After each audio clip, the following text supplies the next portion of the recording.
short while back, Rita posted a status report article about World of Tanks and esports. In this Q&A with Wargaming's head of competitive gaming, Mohamed Fadl, it was revealed that Wargaming has spent $32 million on promoting the World of Tanks esports scene. That's a pretty shocking figure, not only because of its size alone, but because of how little it seems to have accomplished. Let's put things in perspective here. The big US regional World of Tanks tournament, the WGLNA Finals, had a prize of $75,000 for the first place winner. Dota 2's Shanghai Major, the big regional Chinese tournament currently underway, has a winning prize of more than $1 million. I understand that Dota 2 has a much more established esports community than World of Tanks, but this is the sort of thing that $32 million worth of Wargaming's money was supposed to change, and it hasn't. In the article, Fadl states a few reasons for this. One issue he mentions is the format, which I do agree with. The game format in competitive World of Tanks is so different from the format used in pub games that it sort of alienates possible fans who find no common ground between the two. This is definitely something that needs to be worked on, but this isn't the big reason why World of Tanks esports hasn't taken off yet. In the article, Fadl says this: "We have a financially strong audience, but a lot of them don't know what esports is. They are older gentlemen. They're not spending all their time on Twitch. This posed an interesting challenge because we didn't know how, or if, we should be appealing to them with esports." Fadl and Wargaming seem to think that World of Tanks is in a state that could accommodate a popular esports scene, and that the only reason it hasn't happened after $32 million of investment is a mismatch of demographics. I don't think this is true at all.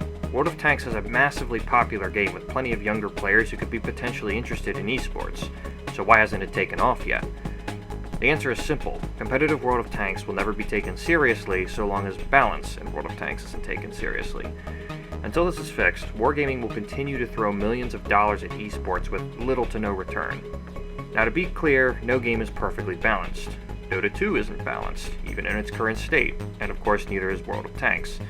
The big difference between World of Tanks and Dota 2, however, is how much of a priority balance is. In Dota 2, the game undergoes major changes to its overall balance often, sometimes as frequently as a few months apart. In addition to this, rebalancing the game isn't influenced by other things, like the sale of premium items, or how upset certain players of a certain overpowered hero will get when it's nerfed. Now compare this to World of Tanks. The major swing in game meta from invisible snipers with loads of map control to driving into a corridor and smashing people's faces in has happened over the course of about 2 years. Over this period of time, Wargaming has released a number of overpowered and underpowered tanks. Many of these were never fixed, and many that were fixed were poorly balanced for far too long before Wargaming finally changed them. Gold rounds are completely imbalanced, and Wargaming both recognizes this and doesn't care to do anything about it. Overpowered premium tanks like the E25 aren't nerfed simply because they're premium tanks. Lower tiers are completely neglected and rarely, if ever, balanced. The net negative effect this has had on the community is huge. People can pad their stats all the livelong day because Wargaming doesn't care to balance the tanks that people are doing this in. People like this have become so common and are so catered to by Wargaming that they've become entitled. Every time Wargaming tries to nerf a popular overpowered tank, the forums are flooded with bitching and moaning from people who have done nothing but play that tank over and over again for something like the past year. If Wargaming tries to nerf an overpowered premium tank, everyone begins whining and demanding their money back, as if they're entitled to an unfair advantage because they paid money for it. If I had to make a suggestion to Wargaming, this is what I say they should do. 1. Stop being greedy and start giving a shit about the state of your game. Your game can't be a good business if it isn't a good game. 2. Don't be afraid of people whining about vehicles getting nerfed.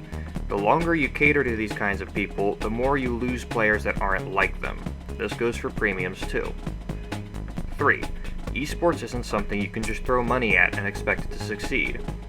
If you make a game that is right for competitive gaming, then it will eventually gain a following by people interested in esports.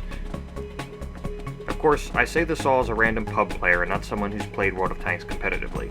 Regardless of who you are, let me know what you think in the comments, and as always, like, rate, subscribe, do whatever the hell you want.